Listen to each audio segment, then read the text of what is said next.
Welcome all. Today we are discussing about mechanism of humoral and cellular immunity. The specific reactivity induced in a host by an antigenic stimulus is known as immune response. In infectious disease, it is generally equated with protection against invading microorganism. Immune response can be of two types, humoral and cellular. The two are usually developed together, though at times one or the other may be predominant or exclusive. They usually act in conjunction but sometimes in opposition. The first one is humoral immune response. It is the antibody-mediated immunity. It provides primary defense against most extracellular bacterial pathogens, helps in defense against virus that infect through the respiratory or intestinal tract, prevents recurrence of virus infections, and participates in the pathogenesis of immediate hypersensitivity and certain autoimmune diseases. Phases of antibody production includes four major phases: lag phase, log phase, plateau or steady state, and phase of decline. Lag phase is the stage immediately following antigenic stimulus during which no antibody is detectable in circulation. Log phase is the phase in which the titer of antibodies rises steadily. And the plateau or steady state is the state when there is equilibrium between antibody synthesis and catabolism. And the phase of decline is the phase during which the catabolism exceeds production and the titer falls. Here is the image showing the phases of antibody production. Primary and secondary responses. Primary response is the antibody response to an initial antigenic stimulus, and secondary response is the response to subsequent stimuli with the same antigen. Below are the figures showing primary response and the effect of repeated antigenic stimulus.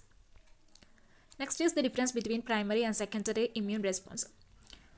The immunization in primary response is usually 4 to 10 days, and that of secondary response is 1 to 3 days.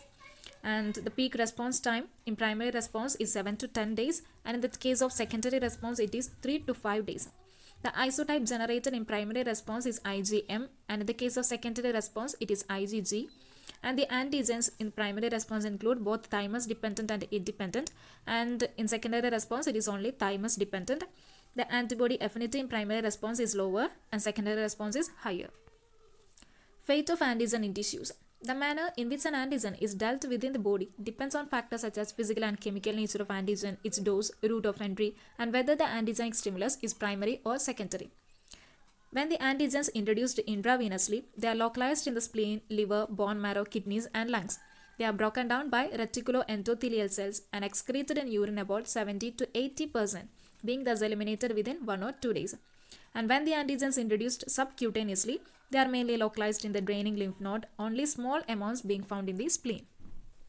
Particulate antigens are removed from circulation in two phases, namely the non-immune phase and phase of immune elimination. The non-immune phase is the phase during which the antigen is engulfed by phagocytic cells, broken down and eliminated.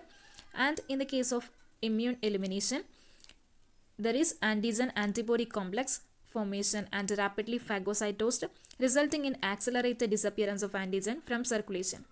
The soluble antigens are removed in three phases, namely equilibration, metabolism, and immune elimination. Immune elimination is the already said phase, and equilibration consists of diffusion of antigen to metabolic extravascular spaces. During the metabolic phase, the level of antigen falls due to catabolic decay. Next is production of antibodies.